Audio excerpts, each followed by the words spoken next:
This is lesson number 2 in my series on animal texture for kindergartners.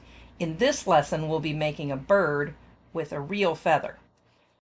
You can find a video outlining all 4 parts of the series and also shorter videos with a quick explanation of each individual lesson on my channel. At the beginning of this lesson, you will have already done your videos or your review on what texture is and introduced a sample picture of the bird. The first thing we're going to talk about is background.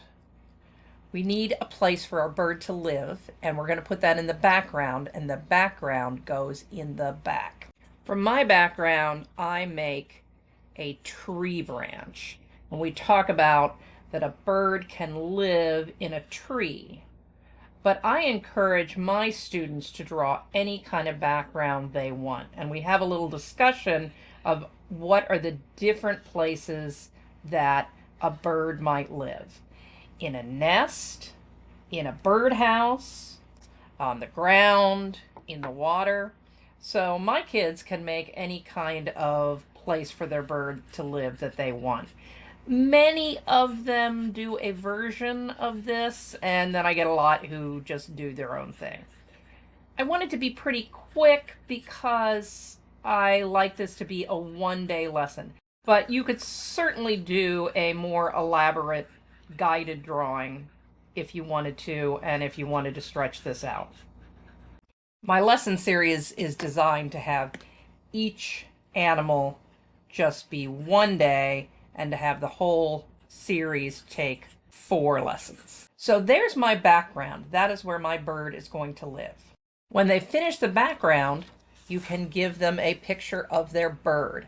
Now, I just got this bird off the internet. Any bird will do. Just size it to whatever size that you want.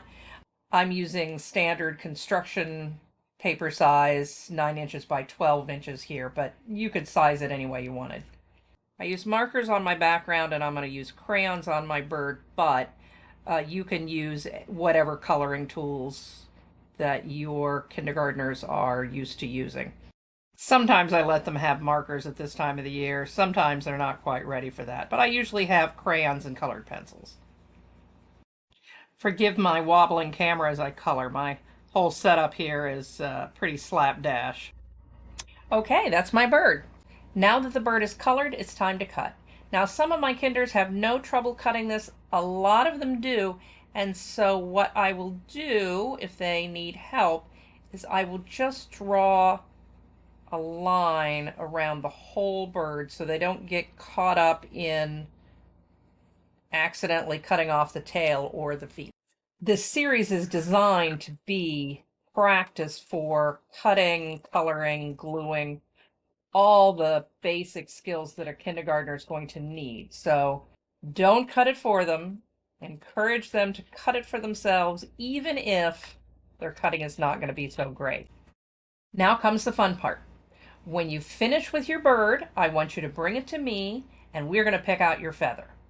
So when they hand the bird to you, you can take a hole punch, and you want to put your hole right there. Meanwhile, they will have gone to the feather tray and picked out a real feather. You are going to take that and put it right in that hole, turn it over, and tape that down. They take their bird back to their place where they have their background, and then they can glue their bird anywhere they want in the picture. I like to use glue stick.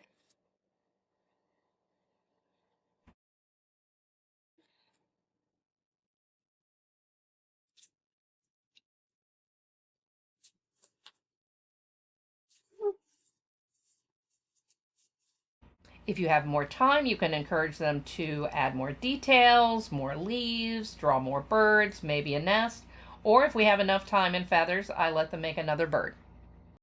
Be sure to check out the other videos, the whole series introduction, the caterpillar, and the fish.